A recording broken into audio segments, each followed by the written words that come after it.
Welcome into the Locker Room presented by Ted's Floors and Beyond. I am your host, Namath Pitts, and we have got a great Tuesday show in store for you guys. We've got highlights from basketball varsity action last night between the Pleasant Valley Raiders and the White Plains Wildcats. We're also going to talk about Oxford quarterback Mason Mims' commitment to the Louisville Cardinals, and another Oxford athlete in Cochran who's committed to play golf at Snead State Community College. So we've got a great show of local content. As always, don't forget to follow our East Alabama Now page so that you don't miss a single thing. The Locker Room is here each day at 5 p.m. And then also EAN News every night at 6:30 p.m. Mike Stedham and Katie Edwards with your local news. John Holder with your local weather. And I bring you your local sports. And local sports is all local. I go out every night to different places and I get highlights. I like to get in the action. I get interviews with coaches. That's what we're going to do. So you're going to see a lot of basketball and wrestling throughout the season.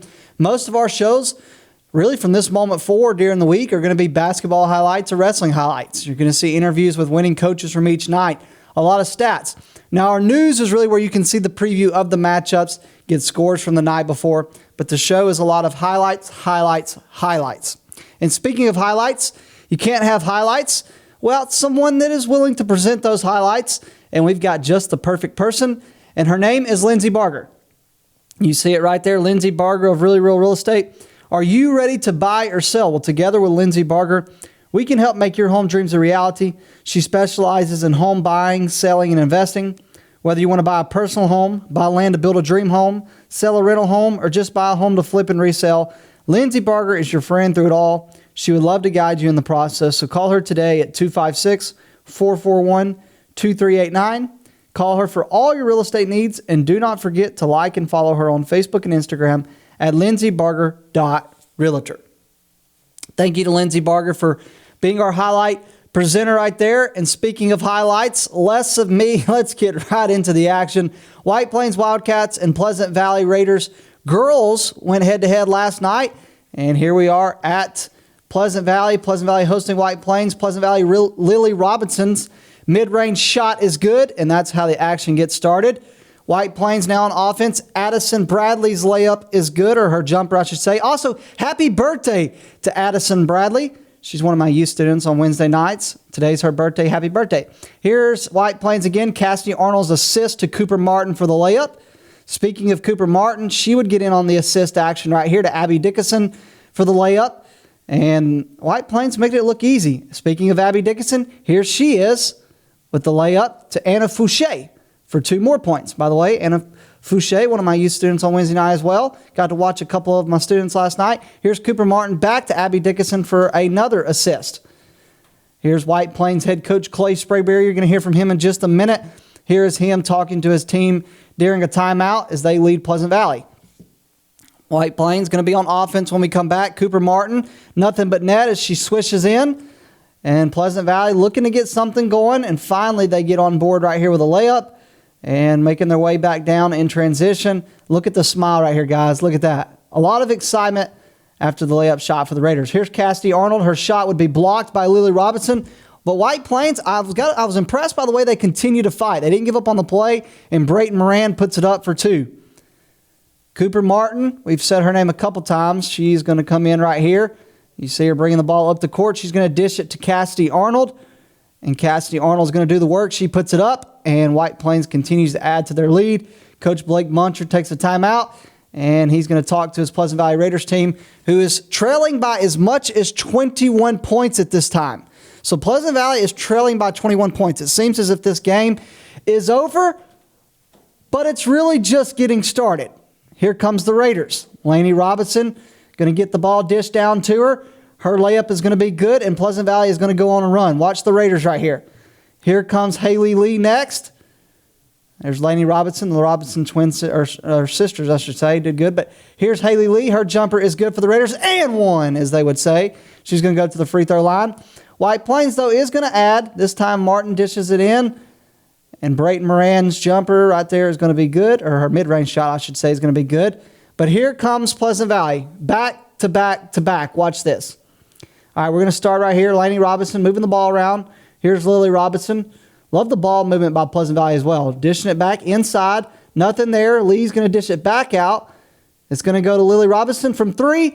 Bang! It's good. The Raiders right there, the three-pointer. Here comes the Robinson sisters again. This time Laney dishes the ball to Lee. Lee's going to give it back. This isn't just a 3. This is a 3 deep. Bang! And it's good. All right, here comes the Raiders again. Robinson. Let's say Robinson again.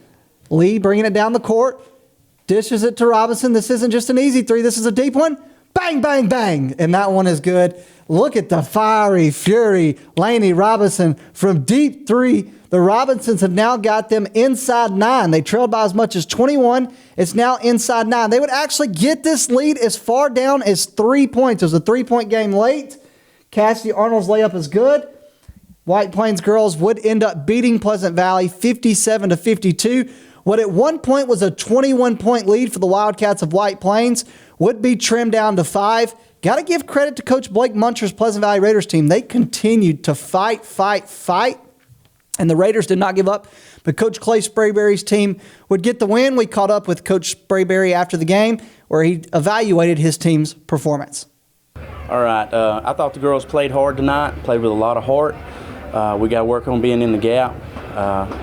Was satisfied up to the fourth quarter. The Robinson girl really took over, both of them. Number 5, she hit, I think, 5 threes, and her sister hit at least 3 others. We just got to get a better job of team defense and closing out and boxing out. The top performers for White Plains were Cooper Martin, who had 13 points. Abby Dickinson had 11 points for the Wildcats, and Cassidy Arnold had 11 points. You've seen the highlights right there, back to back for the Raiders right there. The Pleasant Valley top performers were Laney Robertson, who had 15 points, Alexa Cranmer, who had 13 points, and Lily Robinson, who had 12 points. But it would be the White Plains girls who would get the win 57-52. Hey, we've got a lot of highlights today. Matter of fact, the highlights are just getting started, presented by Lindsay Barger of Really Real Real Estate. Do not go away, because when we come back, we've got highlights of one of the top teams in Calhoun County. They're off to a surging start. That's Coach Chris Randall and the White Plains Wildcats. Don't go away. You're watching The Locker Room, presented by Ted's Floors and Beyond.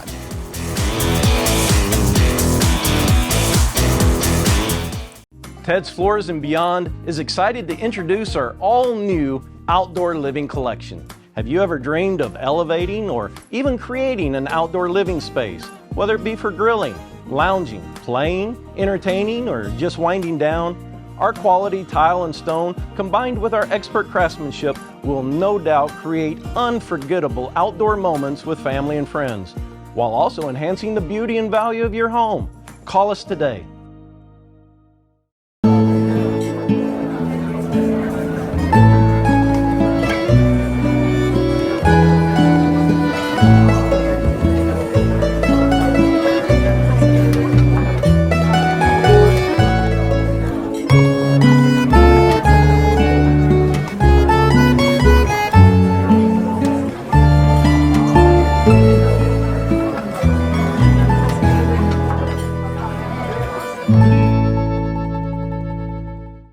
Welcome to Room by Room Home Furnishings, a locally owned and operated furniture store located in Oxford, Alabama.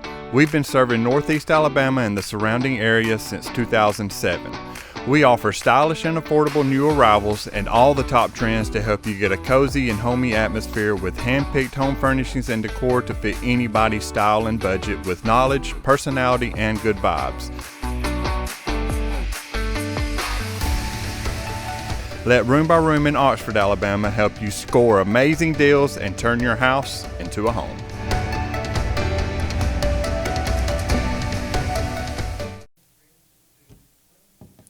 Ted's Floors and Beyond brings you The Locker Room each and every day. Ted's Floors and Beyond has all your flooring needs, whether it's hardwood, laminates, carpet, tile, luxury vinyl. They have it for you right there at Ted's. You can go by their showroom there in Anniston and you can pick out what you like, want, and need, and they can do that there at Ted's. Also, they've got their partnership with Welborn Cabinet and will offer you a complete kitchen or bath makeover. That includes cabinets, countertops, flooring, backsplashes, tile showers. They can get it done there at Ted's Floors and Beyond. And now they offer you work on your outdoor space, whether it's an outdoor kitchen, patio, or living space. They have specially made outdoor tiles and stones that can enhance your outdoor experience. So go by and see them today at their showroom in Anniston on Highway 431, right before you get to Sachs Elementary School, or visit them online at shopteds.com. That is shopteds.com. Ted's Floors and Beyond brings you The Locker Room. Welcome back into the locker room. I'm your host, Namath Pitts. We are talking White Plains and Pleasant Valley basketball. We just got done talking about the White Plains girls who beat Pleasant Valley 57-52, and it was a sweep for White Plains last night. Their JV team got the win to start the night. Then the girls won, and then it was the boys that won. Now, for Coach Chris Randall's Wildcats team, they started the season with a close but tough loss to the Oxford Yellow Jackets. But White Plains has responded and has not lost since. They are off to a surging start. So let's go out to the highlights at Pleasant Valley for White Plains boys and Pleasant Valley. These highlights are presented by Lindsay Barger of Really Real Real Estate. Both teams' starting lineups being announced. White Plains starting five would be announced first since they are the visitors. Again, they're off to a surging start with only one loss on the season to Oxford, which was the first game of the season.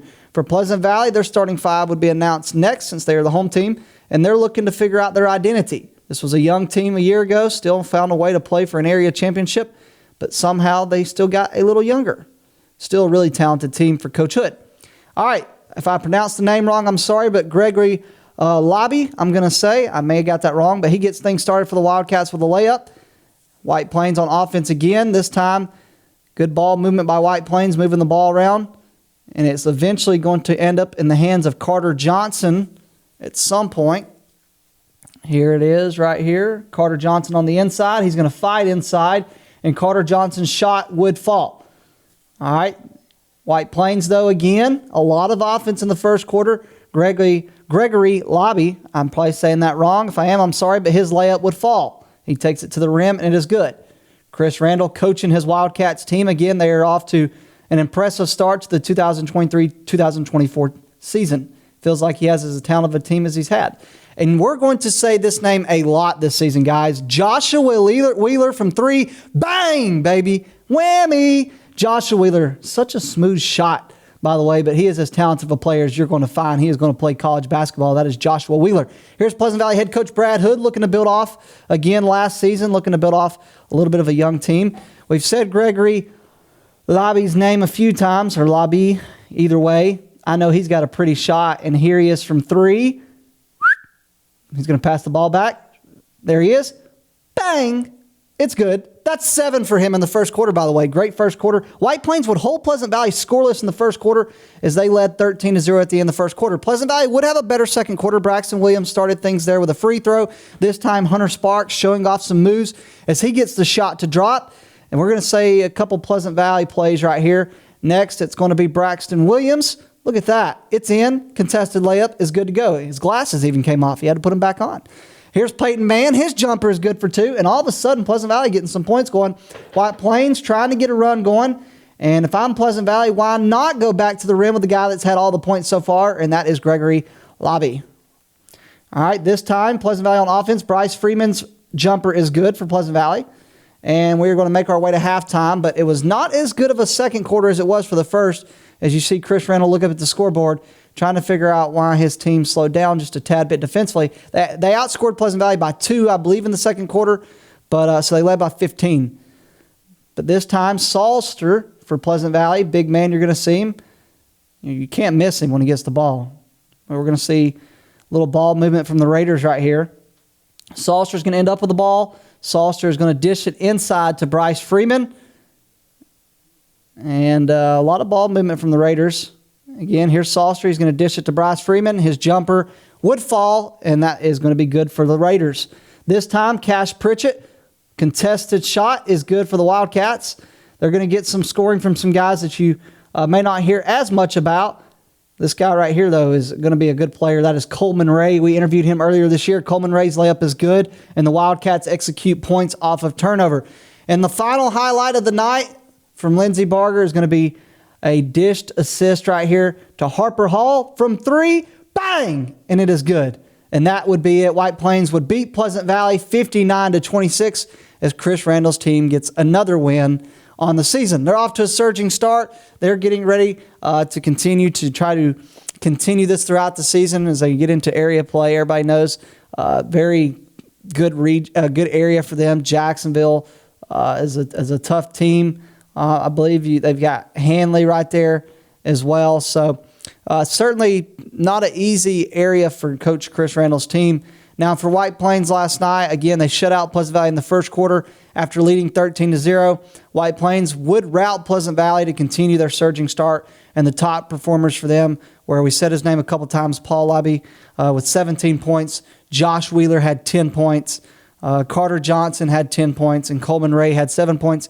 Now for the Raiders of Pleasant Valley, their top performers were Bryce Freeman with 8 points and Braxton Williams with 7 points. But it would be White Plains 59, Pleasant Valley 26.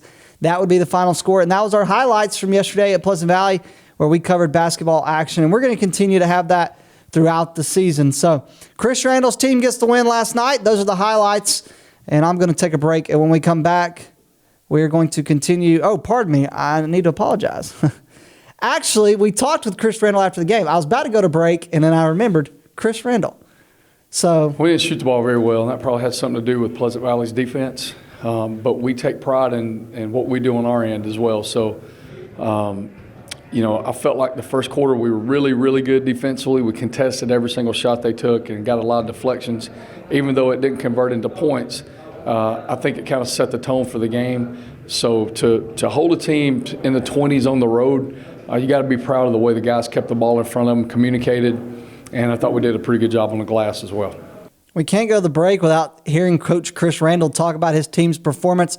One of the things that stands out to me the most about last night was the defensive performance. They only give up, like we said, 26 points. They shut Pleasant Valley out in the first quarter, didn't give up a point in the first quarter, only gave up 11 points in the second half.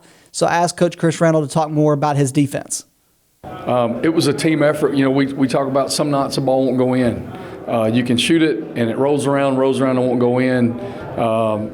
And those nights you still have to win the game. And so defense should never take a night off. Your defense, your effort, your rebounding, the lack of turnovers, we did all four of those things pretty well. So even though we didn't shoot it well, the fact that our commitment to defense was really the difference in the game. And that's stuff that we've been working on for years. We tell the guys all the time that the most important thing they do is play defense. And if they don't guard, they're not going to play, and they know that. So they really took pride in it. Our gap coverage was really good. We did a good job of helping, kept the ball in front of us. And I was just really pleased with the communication on that end. Chris Randall is one of the top coaches in the area and the state for a reason. He has his White Plains Wildcats playing great basketball. All right, now let's try to take a break. When we come back, we're going to talk about another surging person, and his name is Mason Mims. We'll tell you more when we come back. You're watching The Locker Room, presented by Ted's Floors and Beyond.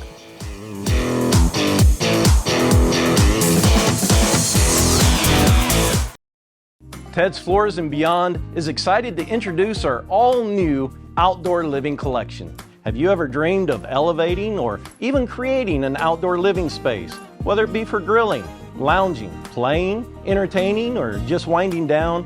Our quality tile and stone, combined with our expert craftsmanship, will no doubt create unforgettable outdoor moments with family and friends, while also enhancing the beauty and value of your home. Call us today. For metal buildings in Alabama and the Southeast, Waldrop Manufacturing is your one-stop source. A Waldrop metal building provides the coverage and protection your investments need. They specialize in carports, RV covers, portable buildings, and storage buildings. Stop paying rent for storage. With Waldrop's price per foot, you can actually save money by buying straight from the manufacturer. Waldrop buildings are guaranteed because Waldrop manufactures buildings with U.S. Steel right here in Calhoun County. Waldrop Manufacturing, serving the entire Southeast. Give them a call today. For over 60 years, Oxford Lumber has been servicing our area, and our customer service has always been our main focus. Our customer service is what sets us apart from anyone else. From the moment you enter, our highly trained staff will treat you like family. To enthusiastically provide total customer satisfaction within a positive and self-fulfilling employee relations environment. Visit us at any of our 4 locations or at oxfordlumber.com. Since 1993, WM Grocery has been a major part of our local community. WM offers the very best in fresh produce and an outstanding meat department. WM also has many local products not found anywhere else and fresh sushi every day. If you need an event catered, come see Mrs. K at any WM store. Curbside pickup is also available for your online grocery orders. Be sure to download the WM app for all the deals of the week and shopper rewards. Go check them out today at any of their locations. We take pride in our community and appreciate your business. Welcome back into the locker room, presented by Ted's Floors and Beyond. And I got to tell you, I'm dealing with a little bit of a cough that's going on. But we're trying to power our way through this afternoon. It's a Tuesday afternoon. A little chilly. I don't know about you guys. I'm a little cold. I had to buy me one of them nice bed jets last night to keep my bed nice and warm, because I'm in one of them little rooms where, the insulation still comes in and gets a little cold. Well, things are looking a little cold out there, but things are heating up for Mason Mims of Oxford. Now, he has had a lot of offers, because he's as talented of a quarterback as you're going to find. But for him, he has finally decided on where he's going to play college football, and that is the University of Louisville. Now, I used to say that wrong for the longest time. I used to call it Louisville. Well, I figured out one time at a camp by some people that run track in Kentucky, it is not Louisville. It is Louisville. And that is where Mason Mims, right there you see his highlights, that's where he's committed to play college football. Just a month after landing a scholarship offer from the University of Louisville, Oxford quarterback Mason Mims was back on campus recently, and that was enough for him to decide to commit to the Cardinals. Mason Mims, if you don't know, is 6'3", 185 pounds. He was in town for Louisville earlier this year for the Notre Dame game, which was early in October. Then he was back this past weekend for the regular season finale against Kentucky. Mason is a three-star top 500 prospect. He's a class of 2025 quarterback. So you see it right there where he posted on Twitter that he is committed for the Ville, that is Louisville, and he's going to play for the Louisville Cardinals in college. He's a three-star top 500 prospect in the class of 2025. Again, he went and watched the University of Louisville back against Notre Dame, and then 2 weeks later, their offensive coordinator, Brian Brom, made a visit to Oxford, came right here to Calhoun County. He made a visit, and he extended an offer to Mason Mims on that visit. Mims would then commit here recently over the weekend to Louisville, and Mason Mims held scholarship offers from Mississippi State, from University of Pitt, from Troy, UAB, Vanderbilt, West Virginia, and a host of other schools that are keeping tabs on the rising prospect. He even recently visited Mississippi State, Alabama, LSU, Georgia, Georgia Tech. And he had as impressive as a junior season as you could have for the Oxford Yellow Jackets. He completed 205 of 288 passes for 2,670 yards. He had 29 touchdowns and just 3 interceptions. Now, a lot of you got to see our Coach's Corner each week with head coach Sam Adams. There's something interesting here about Sam Adams' connection to the University of Louisville. Now, of course, Sam Adams, the head coach for Oxford, Mason Mims' coach, worked under Bobby Petrino's staff at Louisville. Sam Adams worked as a grad assistant back in the early 2000s. Adams is also a former offensive coordinator at Louisville's Trinity, which is a school back during the 2005 season where he coached with Oscar Brom. So some interesting ties there for Sam Adams and the Louisville Cardinals. Now, in the 24/7 Sports Composite Rankings, which are the sports composite ranking for high school athletes, Mason Mims is ranked as the number 478th prospect in the 2025 class. He's the number 34 quarterback and the number 21 player in the state of Alabama. The 24/7 rankings have him as the number 32 quarterback and the number 21 player in Alabama. 32, not 34. So congratulations to Mason Mims on committing to play college football for the University of Louisville. He wasn't the only player, though, to commit. Well, this guy didn't just commit, but he put pen to paper, and that is Brayden Cochran. Brayden Cochran signed to play golf for Snead State University, and we all know that sports injuries happen. For me, it was an MCL injury back when I wrestled, and sometimes they might just happen for a reason. Well, Oxford High School's Brayden Cochran celebrated the possibilities in Monday's ceremony yesterday to mark his signing to play golf for Snead State Community College. Cochran made golf more of a focus just 2 years ago when an elbow injury altered his course. At the time, he played baseball and football, And he just played golf with his dad during the summers. Now, I do the same thing. I like to play golf with my dad during the summers. So, Cochran, you may be a bit of motivation for me to maybe one day get to play on the professional level. I don't know. But anyway, the injury occurred for Cochran. He hit a little bit of a roadblock his freshman season during baseball. He was a pitcher and outfielder. Started hurting while he was pitching, and it worsened while making throws from the outfield. And so they had told him that he needed surgery, but Cochran decided to just give up baseball rather than have surgery. Meanwhile, Jeff Bain, this is a cool story, follow with me. Jeff Bain, who was Cochran's middle school baseball coach, he had took over Oxford High School's golf program. And Cochran, again, had played golf with his father over the summers. You've got Cider Ridge, which is a great place to play in Oxford, Silver Lakes up in Glencoe. And Chad Cochran, who's Brayden's father, also Oxford's defensive coordinator in football, he had worked some connections during his 2 seasons at Mountain Brook, and he got his son some instruction, got him further training for golf. So Brayden worked with Mountain Brook Country Club director of golf, Jeff Jordan. Well, you start working with somebody, surely you're going to get better, right? Well, Brayden took off from there. He started to progress, and he progressed enough that he arrived at another tough decision in his life, one that I'm sure was hard for his dad, and that was to give up football. He played football as a junior, and he knew Oxford would have a good team during his senior year. And the new Champions Athletic Center was under construction. I mean, this was a heartbreaker decision for him, but he knew he needed to focus on golf. So he played 2 tournaments in a 2-day span, including an Alabama Junior Golf Association tournament in Jasper. He shot a 73 and lost in a playoff. It's a really good day. I don't know that I've ever shot a 73 in 18 holes. A day later, Snead State coach Sam Holcomb gave him a tryout. He held his own in 9 holes with Snead's top 2 golfers, and everything else is the rest. He is now signed to play college golf for the University of Snead State Community College. So congratulations to Brayden Cochran on signing to play golf for Snead State. Congratulations to the Oxford program, Mason Mims, Brayden Cochran, a lot of positive things happening. Zayana Whitfield on her way to play college basketball at Tennessee State. You've got Carter Johnson on his way to play baseball, I believe, for the University of Alabama, if he isn't obviously drafted top in the MLB draft and take an MLB contract. But there's a lot of talented things happening at Oxford High School right now. But that's all we've got for today. I hate to tell you guys goodbye, but I got to get back to the action. I got to get to Weaver. We got wrestling action happening tonight. So I'll see you guys tomorrow. Hey, check in, EAN News, 6:30 p.m. Love you guys. I'm Namath Pitts. God bless.